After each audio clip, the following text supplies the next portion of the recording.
and welcome to another Doctor Who classic action figure review.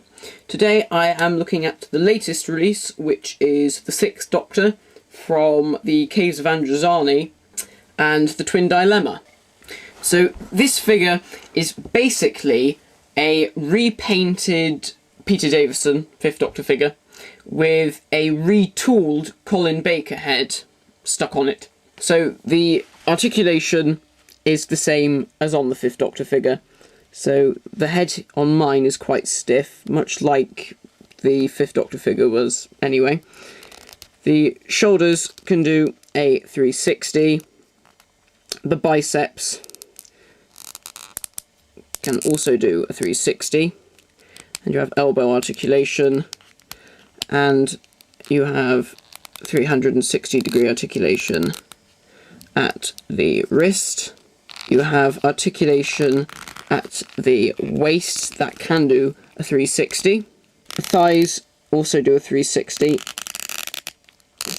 Here, all very stiff joints. The knees can move as well. And articulation at the hips.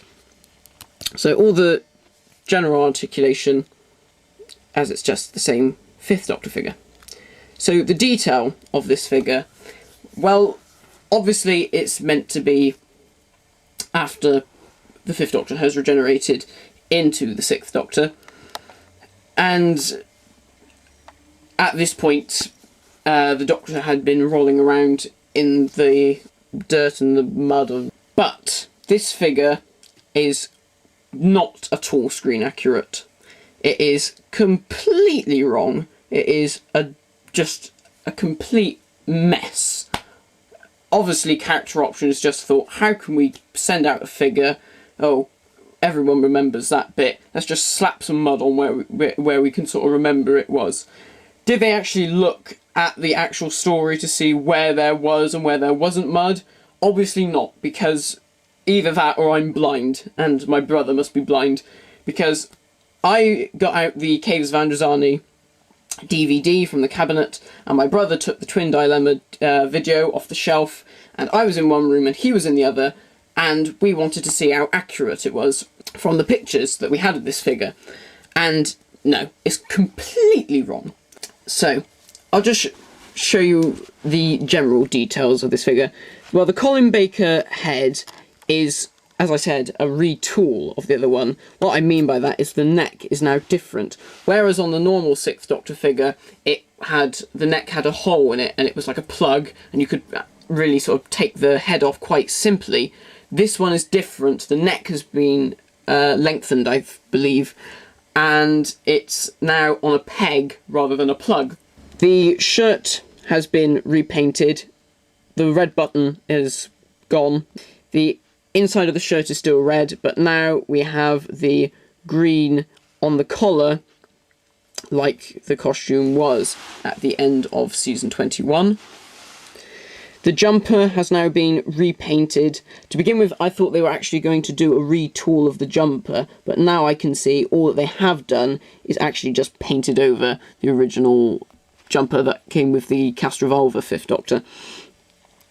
So the colour scheme is screen accurate, but really it should be, the pattern on the jumper should be slightly different. It should be a lot thicker.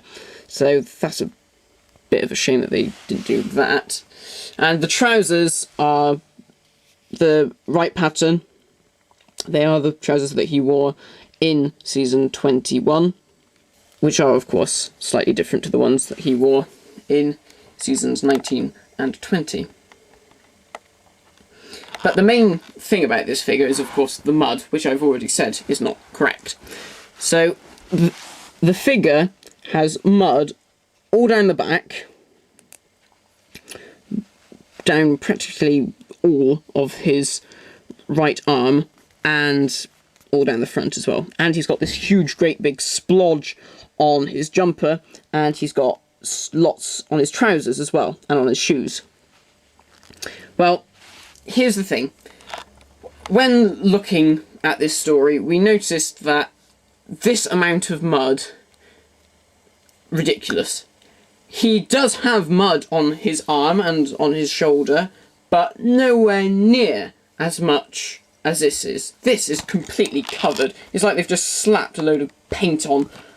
It's just ridiculous. And this huge part here in the middle, this great big splodge, well, that's not even in the story. When Peter Davison's led on the floor, there's 2 tiny specks from the dirt and makeup on his hand. And when he removes his hand from his jumper, there's 2 specks there. And Colin has a few smudges on his chest, on his stomach rather, just there. And then in Twin Dilemma, he has a spotless jumper. So obviously the continuity isn't brilliant within the story, but the figure is not accurate to either story, which is a shame. And the trousers as well are nowhere near as dirty as what the figure is. As you can see, they're quite dirty there. The shoes, I'm not sure about. I think the shoes aren't too bad, but even then actually, they probably were quite clean in the studio. Now, the thing that I think could have happened is that when you see the location shots for this story, Peter does get very muddy, and his costume is more like that. It resembles that sort of thick with mud. Still not as much as what the toy has, but he is a lot dirtier, and he still doesn't have that great big splodge on his jumper. So I think what they must have done was thought, well, obviously it would make more sense to have him dirty like that, perhaps. I don't know. So really, they've sort of messed up a bit there. But apart from the paint applications, which have, of course, gone completely wrong, the size of the figure is also incorrect. As I said, this is actually just a Peter Davison body with a Colin Baker head on it. And here he is up to the normal Colin Baker. Now you can see that there is a big difference in the size. I mean, look at that shoulder. It's practically just up to Colin's nose. So it's a lot taller. Which, I mean, obviously, because it's a repaint and a retool, it's cheaper to do than actually resculpting it all properly. But, yeah, we don't have an accurate interpretation. And if I just stand him up next to Peter, you can actually see that the figure are more or less the same height. And there it gives you a better idea of what the differences are between the 3 figures. So if I just put Cast Revolver Peter there, Regeneration Colin in the middle, and Time Crash Peter at the end, it gives you a better idea of the scale and how that all works. And how, in fact, how small Colin is in comparison. So, apart from the inaccurate scale and the totally inaccurate paint job, completely wrong, messed up, terrible, the quality control on this figure wasn't great. The coat was, well, not glued on properly. Here it was all stuck nice. This side was, well, just hanging off, which my brother spotted.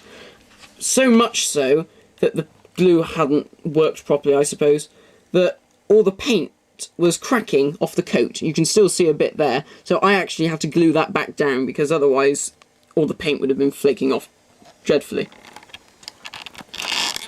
So overall, I mean, I still like this figure, and the thing that I do like about the figure is the fact that visually it's a very interesting figure, because obviously it's 2 different parts of the Doctor. You've got Colin Baker with Peter Davison, and of course it's a new Peter Davison costume, and obviously the dirt makes it a bit more interesting as well, although it isn't accurate to what we see on screen.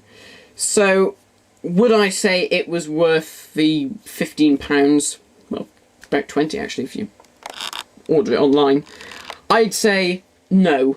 I think really, in all seriousness, you could probably just buy one of those and get one of those, do a simple boil and pop head swap, and just repaint that yourself.